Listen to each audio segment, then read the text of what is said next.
Pasar al versículo 30 y vamos a tratar de abarcar pues ya al final del capítulo 4. Y dice, y no contristéis al Espíritu Santo de Dios, con el cual fuisteis sellados para el día de la redención. Quítense de vosotros toda amargura, enojo, ira, gritería y maledicencia y toda malicia. Antes sed benignos unos con otros, misericordiosos, perdonándoos unos a otros, como Dios también os perdonó a vosotros en Cristo. Primeramente, hermano, vamos a hablar de la parte del Espíritu Santo. Y una de las bendiciones más grandes que tenemos nosotros los cristianos es la morada del Espíritu Santo, el Espíritu en nuestras vidas. Ahora que Dios está morando en nosotros, es algo muy maravilloso, ¿no? El que Dios esté morando en nuestras vidas y debemos dar gracias a Dios por ello. No es cualquier cosa, hermanos, no es cualquier cosa el que tengamos el Espíritu Santo, es un privilegio que tenemos porque el Espíritu Santo nos ha sido dado y su obra es una obra continua. El Padre envió al Hijo, a Jesús, y Jesús vino e hizo su obra, muriendo por nuestros pecados, derramando su sangre y cargando con nuestras culpas. Pero Jesús dice, bueno, yo no les voy a dejar huérfanos, voy a darles el Espíritu Santo. Ahora, hermanos, ahora nuestra vivencia hoy en día, desde el momento en que la iglesia los apóstoles recibieron el bautismo del Espíritu Santo, nosotros los cristianos tenemos el privilegio de que tengamos a Dios morando en nosotros. No es cualquier cosa, es un privilegio.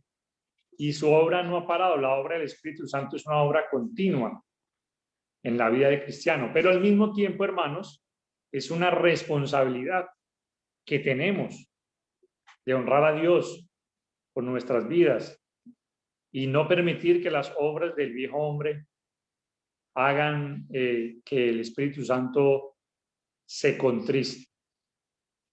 El Espíritu Santo se nos fue dado en nuestras vidas y hace varias obras en nosotros. Por ejemplo, la Biblia dice en Romanos 8, versículo 2 al 8, que nos libra de la ley del pecado y de la muerte. Le damos ese pasaje, por favor, Romanos 8, del 2 al 8. Romanos 8, del 2 al 8. Dice, porque la ley del Espíritu de vida en Cristo Jesús me ha librado de la ley del pecado y de la muerte. Porque lo que era imposible para la ley, por cuanto era débil por la carne, Dios enviando a su Hijo en semejanza de carne de pecado y a causa del pecado, condenó al pecado en la carne. Para que la justicia de la ley se cumpliese en nosotros, que no andamos conforme a la carne, sino conforme al Espíritu.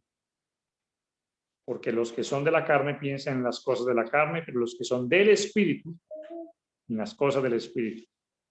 Porque el ocuparse de la carne es muerte, pero el ocuparse del Espíritu es vida y paz. En cuanto los designios de la carne son enemistad contra Dios, porque no se sujetan a la ley de Dios, ni tampoco pueden. Y los que viven según la carne no pueden agradar a Dios. Hermanos, lo que la Biblia nos está enseñando allí es que el Espíritu Santo nos ha librado a nosotros, dice allí, la ley del Espíritu. Ahora nosotros tenemos esa nueva ley que es la ley del Espíritu. A través, obviamente, del sacrificio de nuestro Señor Jesucristo. Por eso también el Espíritu Santo se nos ha sido dado como morada, como nuestro acompañante, nuestro ayudador. Y él, dice la Biblia, es el que vivificará nuestros cuerpos mortales, haciendo la realidad de nuestra resurrección. En Romanos 8:11 dice que el espíritu de aquel que levantó de los muertos a Jesús mora en vosotros. El que levantó de los muertos a Cristo Jesús vivificará también vuestros cuerpos mortales por su espíritu que mora en vosotros. También dice la Biblia que el Espíritu Santo nos ayuda en nuestras oraciones.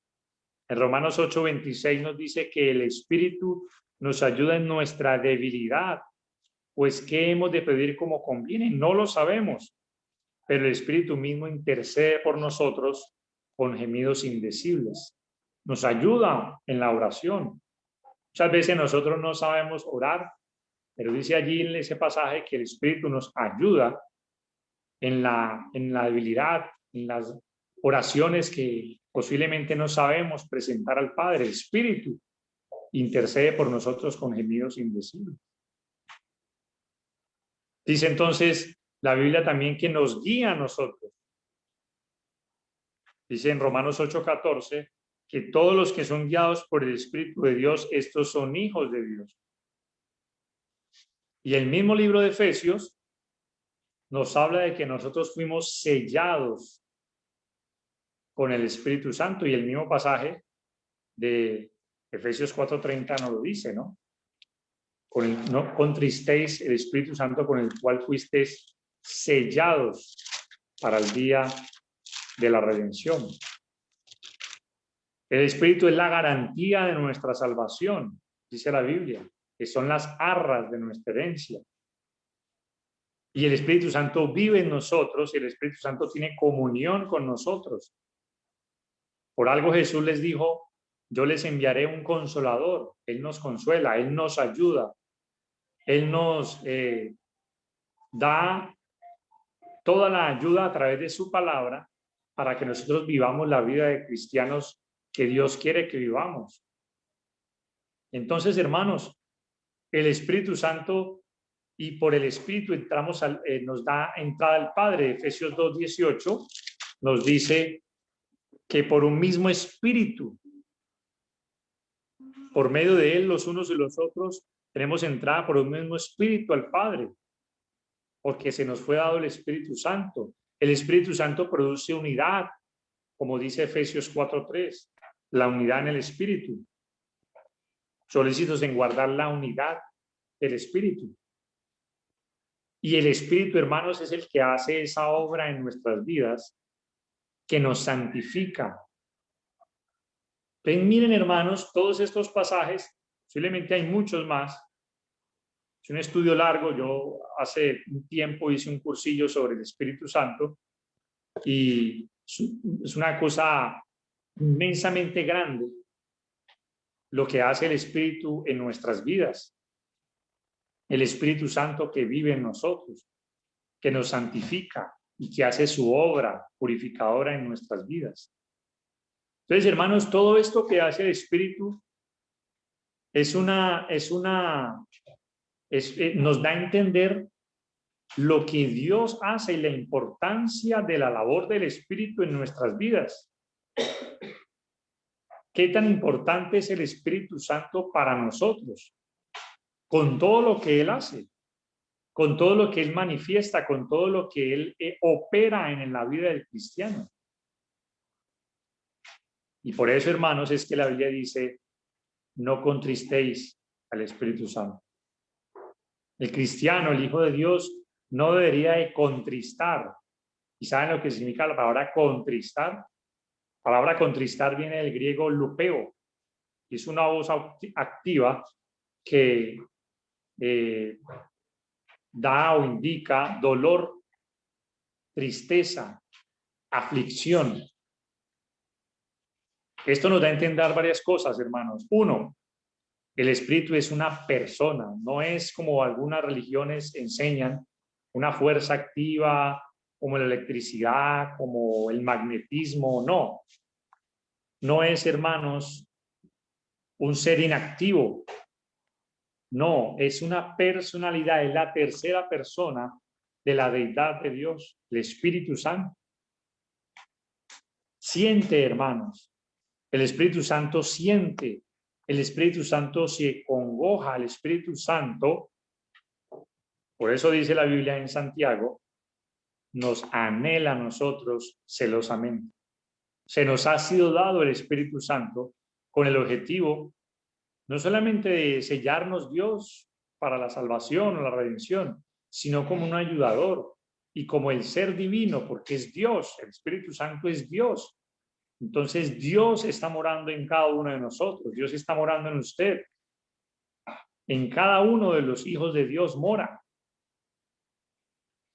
¿Cómo podríamos nosotros, hermanos, contristar el Espíritu Santo?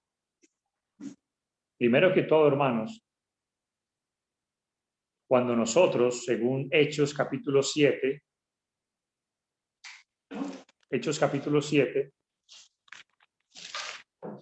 hacemos algo.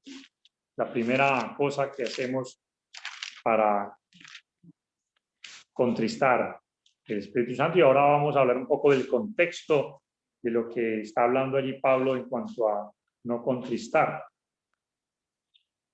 Hechos capítulo 7, versículo 51.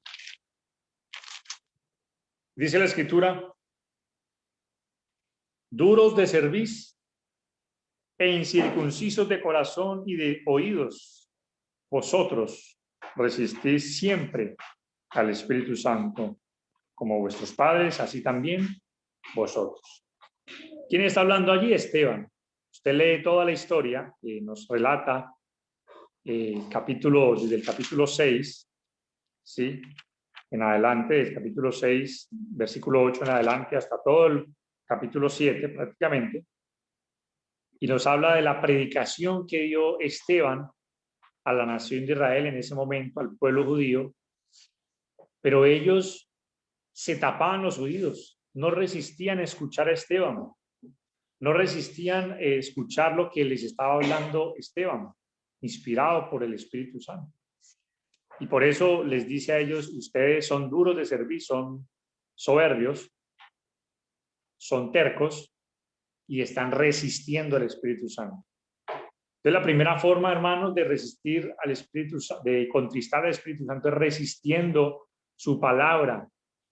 Cuando Dios, hermano, nos está diciendo la verdad respecto a un asunto y nosotros nos creemos más inteligentes que Dios, tal vez formamos nuestra propia opinión, rechazamos lo que Él nos está diciendo, entonces resistimos al Espíritu Santo.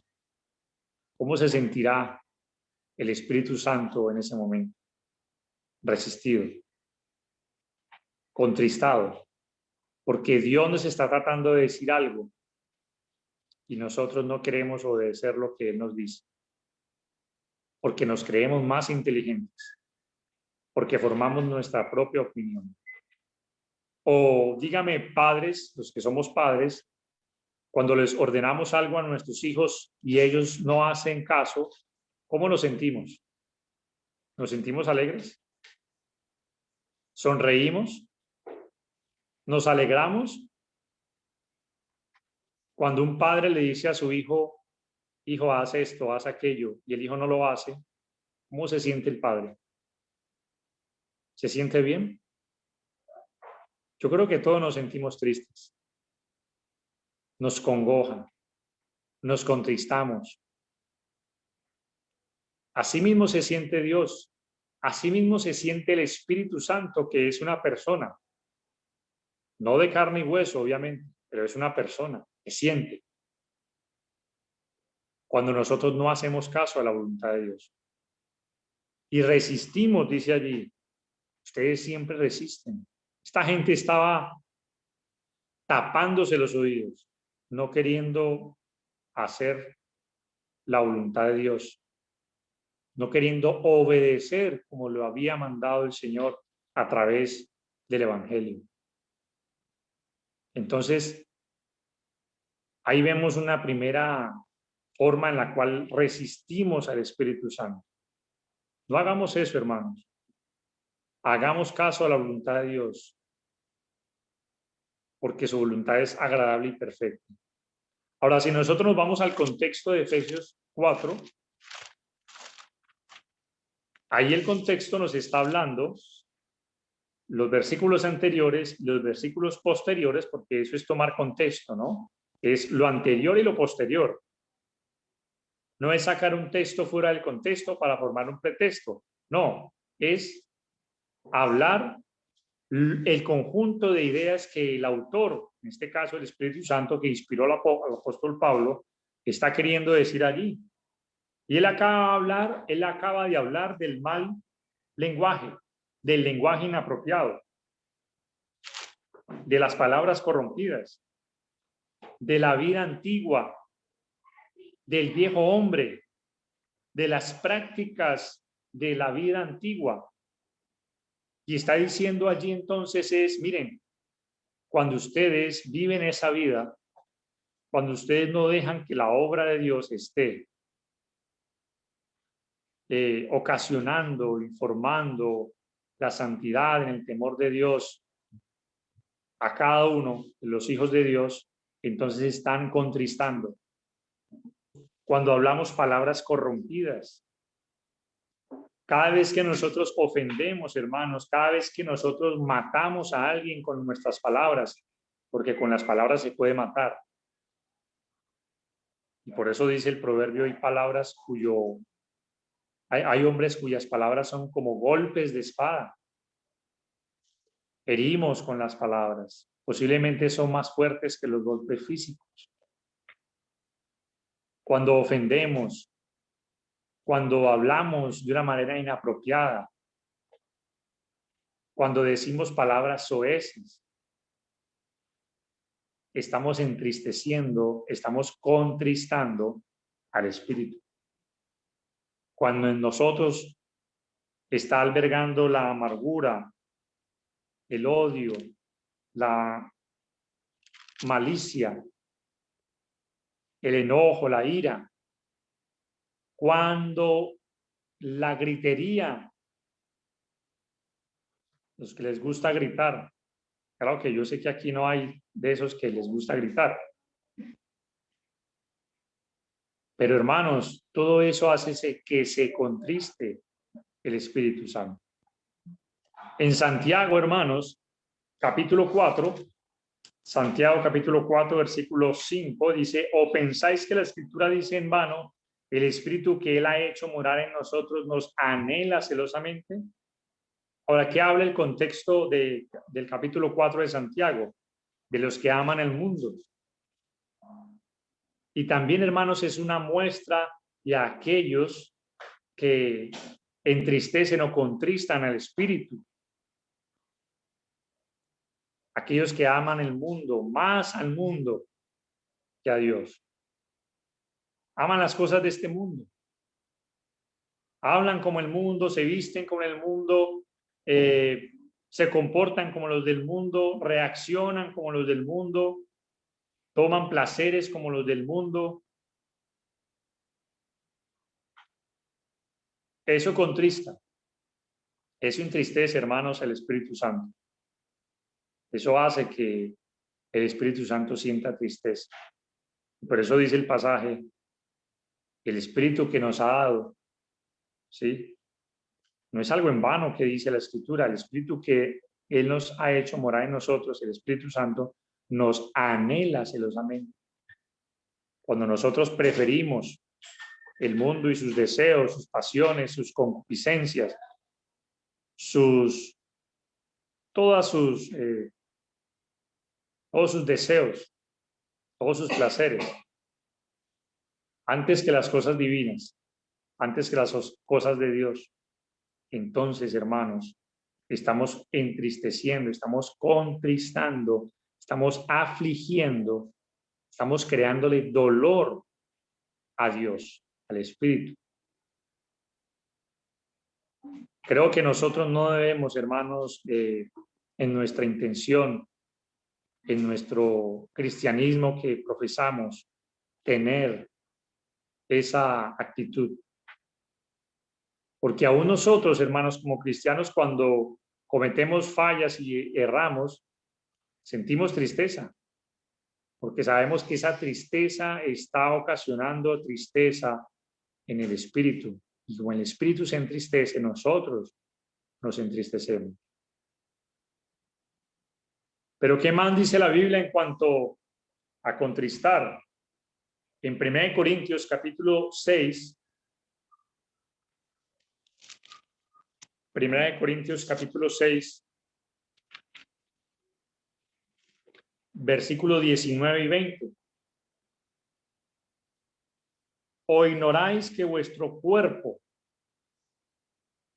es templo del Espíritu Santo, el cual está en vosotros, el cual tenéis de Dios, y que no sois vuestros? Porque habéis sido comprados por precio. Glorificad pues a Dios en vuestro cuerpo y en vuestro espíritu, los cuales son de Dios. El templo, hermanos, no es el local donde nos reunimos en la 52, allá. El templo, hermanos, somos nosotros. Cada uno de nosotros es templo del Espíritu Santo. En cada uno de nosotros mora el Espíritu, y el contexto habla allí de la fornicación. Cuando nosotros deshonramos, hermanos, con nuestro cuerpo a Dios, a través de todos estos pecados, nosotros, hermanos, estamos contristando, entristeciendo, afligiendo, causándole una herida, un dolor al Espíritu. El cristiano no puede hacer lo que él quiere, hermanos, con su cuerpo, porque el Espíritu Santo está en él, porque mora en él. Y cualquier práctica que perjudica el cuerpo del cristiano debe evitarse, porque es templo del Espíritu Santo. La fornicación, el licor, la glotonería, las drogas, el fumar y cualquier otro pecado, hermano. Todo eso, hermanos, hace que se entristezca el Espíritu Santo. Y por eso Efesios dice: no contristéis al Espíritu Santo, con el cual fuisteis sellados. No lo entristezcan. Porque con nuestro cuerpo debemos es glorificarlo, no deshonrarlo. No deshonrarlo. En 1 Tesalonicenses también nos habla una forma de también de lo que es contristar. En 1 Tesalonicenses 5:19, no apaguéis al Espíritu. No es que el Espíritu Santo sea un fuego, pero cuando nosotros dejamos de recibir la influencia poderosa del Espíritu Santo, y en especial en este contexto y en otros contextos de la Biblia, nos habla de que cuando Dios nos da capacidades, dones, ¿sí? Y nosotros no las ponemos por práctica, no las practicamos, no las ponemos por obra, entonces estamos apagando el Espíritu. Recuerdo lo que le dijo Pablo a Timoteo en 2 de Timoteo: no descuides el don que hay en ti, avívalo, aviva el don que hay en ti. Y cuando nosotros también descuidamos, hermanos, lo que Dios nos ha dado para que nosotros lo pongamos por obra, entonces estamos apagando el Espíritu. Estamos dejando que la influencia poderosa del Espíritu Santo se esté ejerciendo en nuestras vidas. Por eso dice la Biblia que podemos apagar el Espíritu. No apaguéis el Espíritu. Pero volviendo a Efesios, hermanos,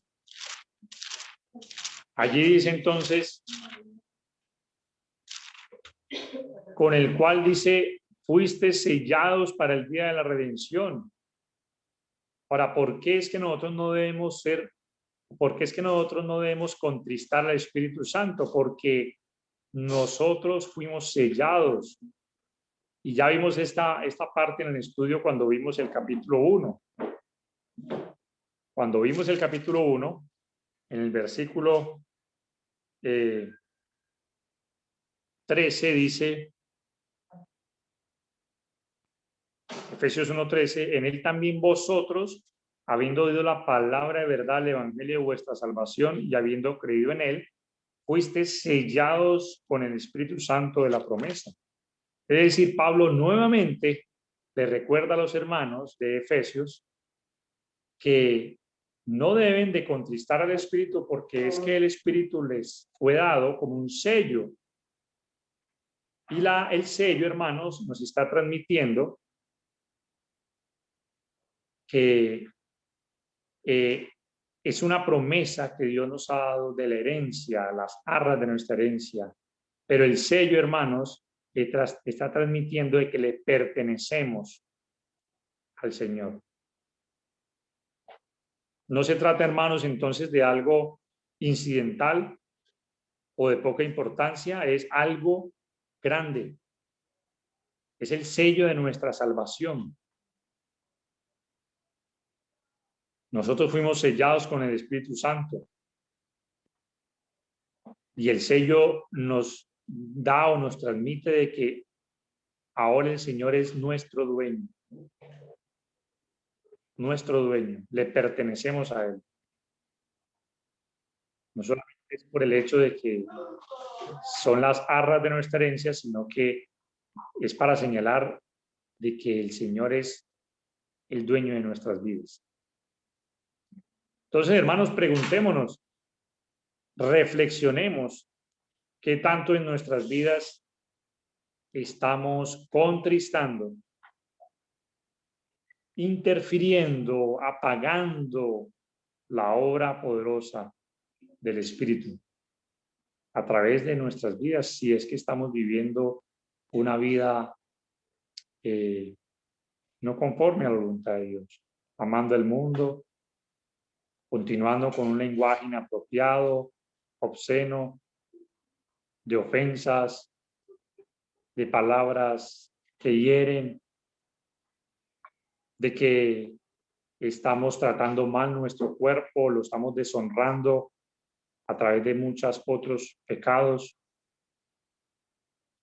resistiéndonos, hermanos, a la palabra, porque la palabra es la voluntad del Espíritu, es la espada del Espíritu. Preguntémonos si estamos haciendo, hermanos, eso que no es correcto, es contristar al Espíritu.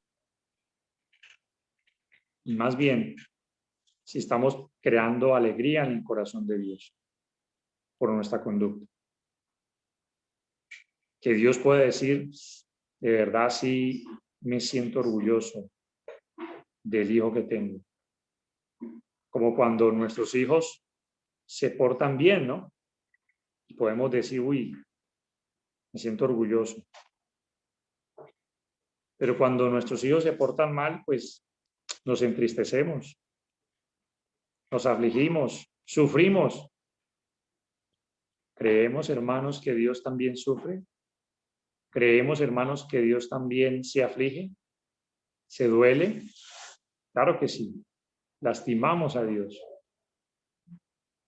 con lo que hacemos, con nuestra conducta inapropiada. Pasando entonces al versículo 31, dice, quítense. Ahí no está diciendo, bueno, haga lo posible, bueno, como que esté como que tratando un poquito de quitarse. No, hermanos, la palabra quítense es una palabra que es fuerte, es imperativa y es una palabra que está indicando un movimiento brusco.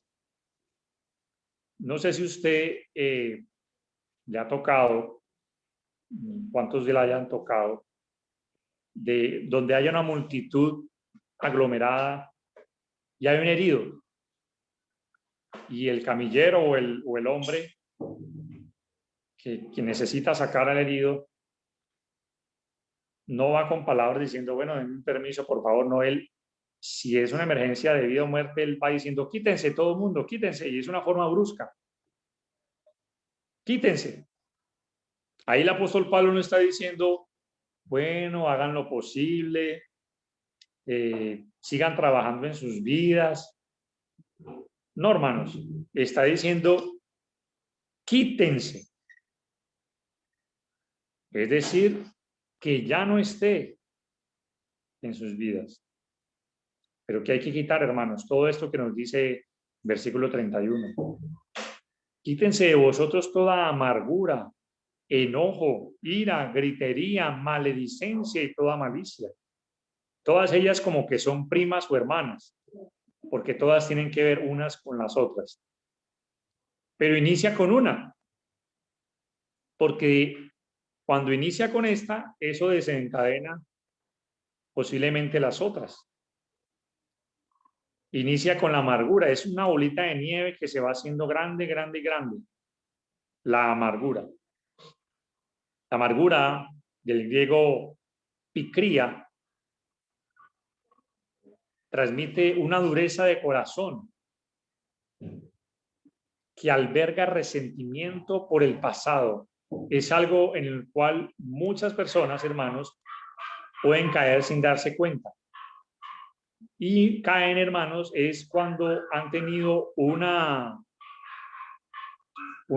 pequeño enojo con alguien y ese enojo no lo han dejado, no lo han tratado, no han perdonado, lo han hecho crecer y no han aprendido a perdonar, a olvidar. Y como dijo un autor, la amargura es revivir la ofensa cada día, aunque hayan pasado 1000 años. Y es tan serio esto de la amargura, hermanos, porque miren lo que dice Hebreos 12:15. Hebreos 12:15.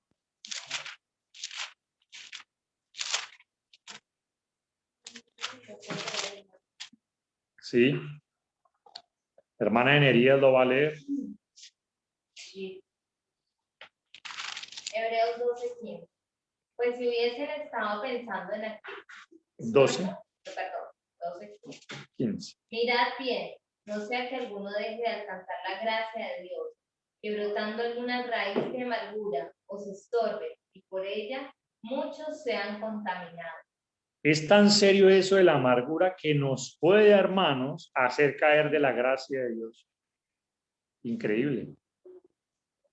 O más bien, creíble, porque está en la Biblia. Tremendo.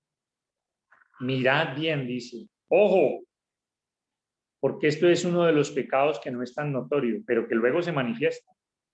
Vamos a ver ahora cómo es que se nota un amargado. ¿Cómo es que se ve? Porque hay síntomas que muestran a un amargado, a uno que está amargado. Mirad bien, dice. Ojo, mirad bien, nos está diciendo el Espíritu Santo. Estén alertas. No sea que alguno deje de alcanzar la gracia de Dios. Es decir, estaban en la gracia de Dios, pero como que cayeron de ella, ¿no? Como habla Gálatas. Que brotando alguna raíz de amargura. Eso quiere decir, hermanos, que para que haya amargura se tuvo que haber sembrado algo. Porque dice que brotando, ¿no? Es decir, cuando la semilla se siembra, ella lo que hace primero es abonarse muy bien en la tierra, arraigarse allí y empieza a brotar la plantita. Y da una plantica que es amarga, por eso amargura, ¿no? Porque es amarga. O se estorbe, es decir, la raíz es amarga, la planta va a ser amarga, porque la raíz es la que transmite los nutrientes a la planta. Y si la raíz es amarga, la planta va a ser amarga, la planta no va a producir sino frutos amargos. No sé cuántos han visto plantas que sembraron, pero que produjeron frutos que no eran cosechables, frutos amargos. Y es tan seria y es tan peligrosa, sí, la amargura, que contamina. O sea, es un tóxico para los demás. Y hay personas así, hermanos. Hay personas que son amargadas. ¿Cómo la nota usted? Bueno, una de las cosas que usted ve en la persona amargada es que siempre está criticando. Siempre. Siempre se está quejando. Siempre se mantiene enojada. Todo le irrita. Son personas volátiles, son personas ofensivas, son personas con muy baja autoestima, son personas que les gusta hacer sentir mal a los demás, siempre, porque es que como yo estoy amargado, yo no quiero que los demás estén bien, yo quiero que los demás también estén amargados como yo estoy amargado. Entonces quieren siempre hacer sentir mal a los demás. Ahí se identifica un amargado. ¿Los han visto? ¿Los han visto los amargados? Así son. Así son. Siempre están dispuestos a criticar, a enojarse por cualquier cosa, a no perdonar y no pasar por alto una. No están dispuestos a amar. Siempre, mejor dicho, tienen una autoestima baja y se gozan del mal, ¿no? Hermanos, ojo con esto. Quítense, dice ahí el pasaje. No permitamos que las raíces de amargura, ¿por qué causa, hermanos? Por no resolver los enojos. Pero recordemos lo que vimos anteriormente. Los enojos, las iras no solucionadas, son una bolita de nieve que se van convirtiendo en rencores, en rencillas, en enojos, y la persona ya lleva en su corazón un resentimiento y está resentida por la vida.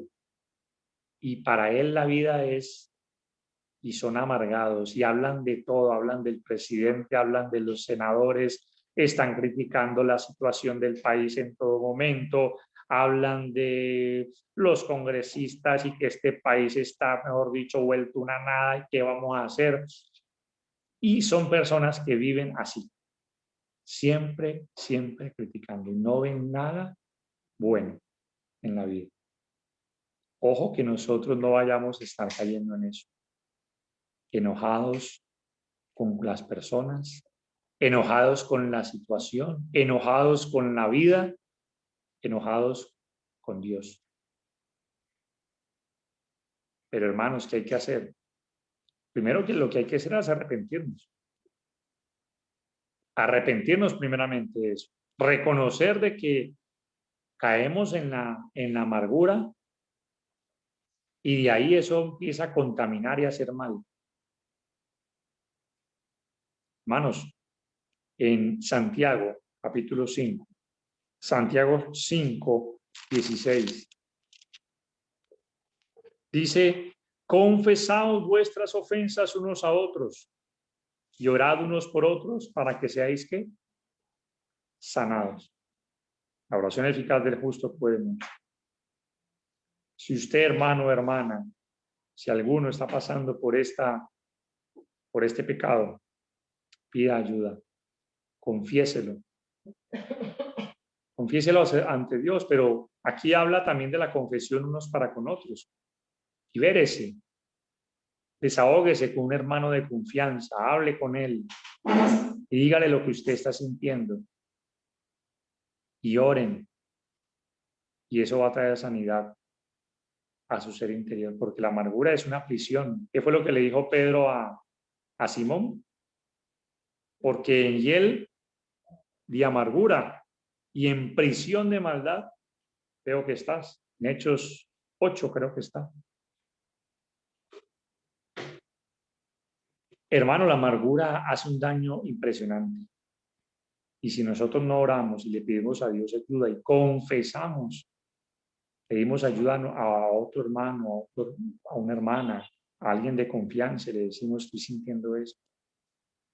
Quiero poder ser liberado, quiero poder ser sanado, quiero poder ser restaurado, para no sentir más esto.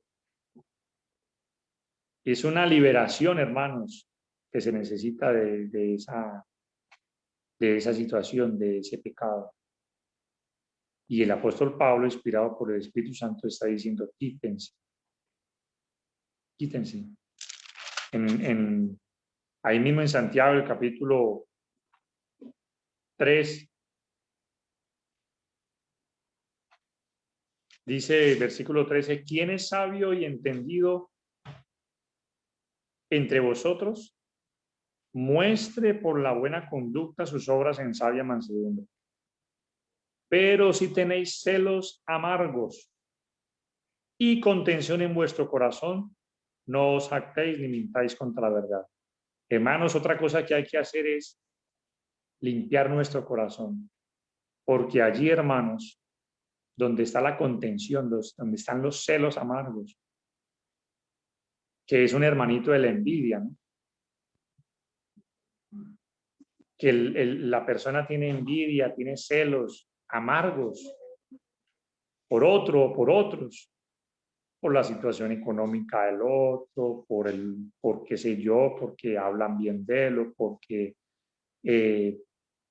puede ser por una cuestión física, cualquier cosa, hermanos. Y hay celos entre los hermanos, hay celos amargos, amargos. Entonces dice, no, hermanos, eso hay que cortar con eso. Hay que cortar con eso y pedirle a Dios que limpie el corazón con los celos. Y que eso, hermanos, lleva a lo que dicen los demás pasajes. El enojo, ¿sí? Si usted ve allí, como les decía al principio, son hermanitos. La amargura te lleva al enojo, la amargura te lleva a la ira. Ya hemos hablado ampliamente de eso en estudios anteriores. La amargura te lleva a la gritería. Quítense de vosotros, hermanos, que no se vuelvan a escuchar gritos en ninguna parte, ni en su casa, ni en mi casa, ni en la iglesia, ni en ninguna parte. Porque muchas veces hasta los mismos vecinos, hasta las mismas personas sin conversan, vea, allá están los cristianos y miren cómo gritan, miren cómo andan en griterías. Para el único grito que usted da es cuando Colombia hace un gol y ya no más, es lo único. O América, no más. Para lo único de usted. No, hermanos, molestando. Quítense, gritería, hermano. Gritería. Maledicencia. El amargado habla mal. Y la maledicencia es maldecir. ¿Qué es la palabra maldecir? No es simplemente decirle a alguien maldito. Es maldecir. Es una palabra que está compuesta de dos. Maldecir o decir mal. Decir mal. Hablar mal. Malicia. No, hermano, es que hay que tener malicia indígena, no es que esto no, tampoco lo pueden embaucar así, lo pueden tumbar. Hay que tener malicia. Pues la Biblia dice algo diferente, la malicia, hermano. La Biblia dice de que nosotros seamos niños en cuanto a la malicia. Maduros en nuestro modo de pensar. Pero hay gente que le pone malicia a todo. Y hay gente que se comporta prevenidamente con otro con malicia. Como que me quiere hacer algo. Me tiene planeado algo para mí. Malicia. Exactamente, la predisposición, el prejuicio. Poner malicia, hermano. Todos, como les dije, son hermanitos. Son hermanitos. ¿Sí?